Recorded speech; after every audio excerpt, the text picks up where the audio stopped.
And then yeah, so then me and Randy been talking, and this show came about as a blending of like the community thing I did in Cleveland, and then this art gallery thing here. So Art Sandwich Confidential is every month I'll make a sandwich, a different kind of sandwich, and then people can bring food, and then we'll get together and we will tell jokes. And every performer will also tell us anecdote connected to the art that's on the wall. So the current installation is guns.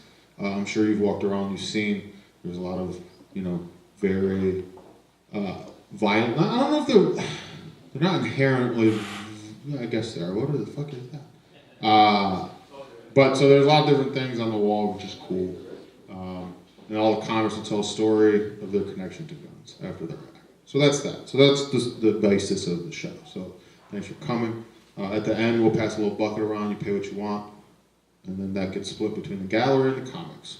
Pretty simple. So, or you don't have to pay anything. Just next time, bring more people. That's fun. But it'll grow. It'll be fun. My name's Ramon. As I said earlier, I'm from Cleveland. I used to live out there with my sister because it was super duper free. Which was a really good arrangement for me.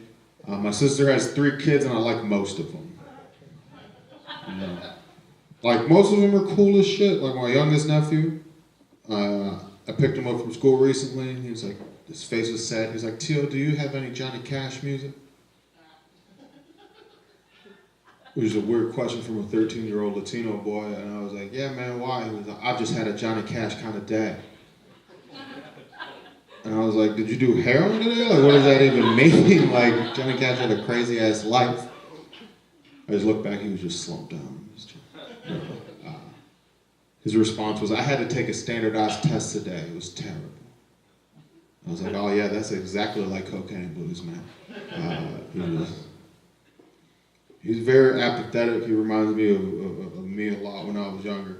He walked in on me, I was playing a basketball game on my PlayStation. He was like, I don't understand why you play this game so much. I was like, oh, it's because I'm not athletic enough to play actual basketball.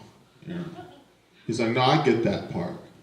He's like, I just don't get, like, why do people play basketball? Like, what's the point?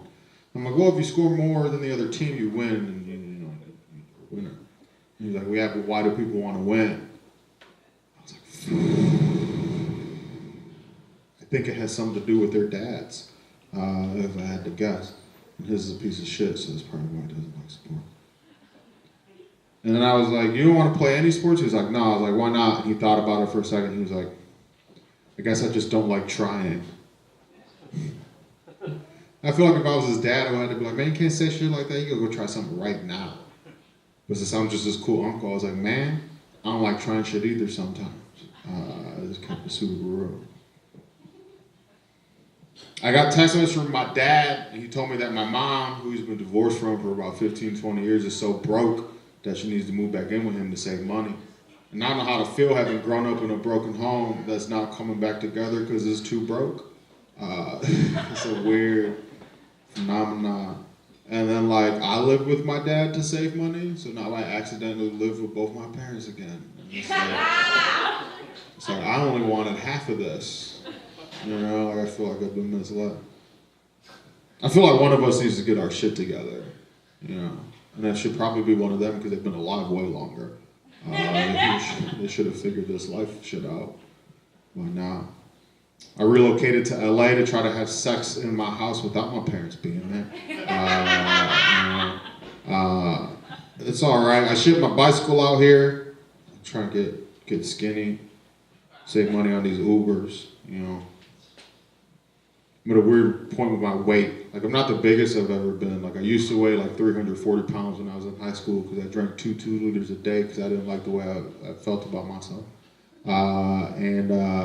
After high school, I lost 100 pounds. And my whole family just thought I was on crack. It was like, damn, it hurt my feelings until I thought about it, and I was like, well, at least they know me well enough to know I was not working out at all, because that's not me. And now I'm at a point, like a lot of my pants are fitting me looser, so they like fall down. And I'm like, okay, maybe I'll lose a little bit of weight. But then the other day, my belt broke while I was just standing still. And I was like, well, this is a weird cause and effect happening right now. My preferred methods of exercise are riding my bike and having sex. So it's mostly just riding my bike. So if you see me pedal around the streets, just know I'm frustrated. Always wear a helmet. It's a common joke. Common tag. I'm trying to work on my thirst, man. Just getting me in trouble. It's never like, I was like, last time I was in LA, this girl I knew from Cleveland texted me like 11:30 at night. And she was like, hey, I'm in town for tonight, you should come hang out in my hotel room. And my brain was like, man, you should just smoke this weed, jerk off, and go to bed like you were going to. But my penis had already called an Uber. I got to the hotel, there was 2 other people hanging out, another girl, and another dude. And then the girl who invited me was like flirting with me, but in like a really mean and hurtful way. Like she was like, your mustache is so wispy. And I was like, what the fuck does that mean? Like it just felt insulting and I wasn't ready to hear that type of shit. And then I was like, this is kind of whack. Like I don't like the way this feels. I'm about to go. So I called an Uber. I was gonna leave. And then the girl came over, sat on my lap, and kissed me. So I canceled the Uber. Right? You know. Then her friend was like, we should go dancing at the gay bar. Let's go drinking. Let's go dancing at the gay bar. I don't drink. I don't dance. It sounds like if I go try, we might have sex. So I'll go. We got to the gay bar. The girl had hit the level of drunk where she wanted to make new friends. So I got stuck talking to her shitty friends by myself while she just talked to everyone else in the bar. And I was like, hey, we're about to go. She's like, where the fuck have you been? It's like my own personal hell. It was terrible. And we're walking out, oh man, fuck this, I'm about to go home, so I call the Uber.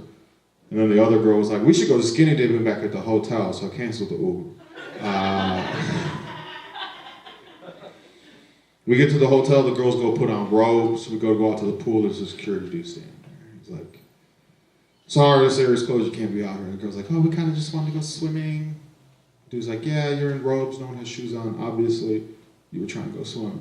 But you can't go swimming right now, the pool's closed. Come back in a few hours and swim as much as you want. And the girl's like, well, last time we stayed here, they let us go swimming. We went skinny dipping, and the security guy watched us. I was like, oh. And then the security dude was like, well, I don't know what to tell you. I'm not going to do that because I'm not creepy as fuck. So come back in a few hours and swim as much as you want. And then the other girl was like, if you don't let us go swimming right now, we're going to sue you. So I called an Uber. It's like, I'm not trying to get litigious at this hour. I don't have that much privilege. And I was about to leave, and then the girl who invited me to begin with came over and whispered in my ear. She was like, let's go up to the hotel room. So I canceled the Uber. We're going up to the room, and she hit the level of drunkenness where she just needed to eat. Everyone hits that point. You don't care. You're like Taco Bell, Del Taco, pizza, discarded room service. I was like, don't eat that. We got into the room. She just went like real hard at the snack bar, and I was like, I don't like the way this feels. This feels real shitty. I'm about to go. Call an Uber. I'm about to leave. The girl came over again and sat on my lap and kissed me. I thought she kissed me. What she did this time is she pushed chewed up potato chips into my mouth with her mouth. And it took all my strength to not throw up in her face because I'm not on this baby bird shit. That's apparently coming back, and it's just like, I feel like that's what she wanted, and I'm not into that. And then, like, when she pushed the chewed up potato chips into my mouth with her mouth, it was so hard and soft, which was the same texture of my penis at the time. So I was mad disoriented, and I was like, I gotta go. And I left, and I'm walking out, and I get a call from the Uber driver, and he's like, I'm at this W Hotel by the steps. I'm like, nah, I'm by the W Hotel at the steps. He's like, no, you're not. I'm like, yes, I am. He's like, no, you're not. I'm like, yes, I am. And I'm like, hold on. And I said, bellboy. I was like, yo, man, there are other steps here? He's like, nope. I was like, you're right. I'm like, I don't know what to tell you, man. And I'm at the steps. He's like, what W Hotel are you at? I'm like, how many of these terrible places are there? And then he canceled my Uber. And I finally called when I got home. It was like 4 2:30-ish in the morning. Before I went to bed, I looked at my receipts and I realized that trip cost me $90 in surge fees, and every time my penis canceled the Uber, it cost me $5. So I'm just trying to work on my thirst, because I can't afford to not be fucking at these places. I was getting a little, got to get a small business on, like, what are you trying to do, Mr. Rivas? I'm trying to maybe fuck. That would be great. All right, so that.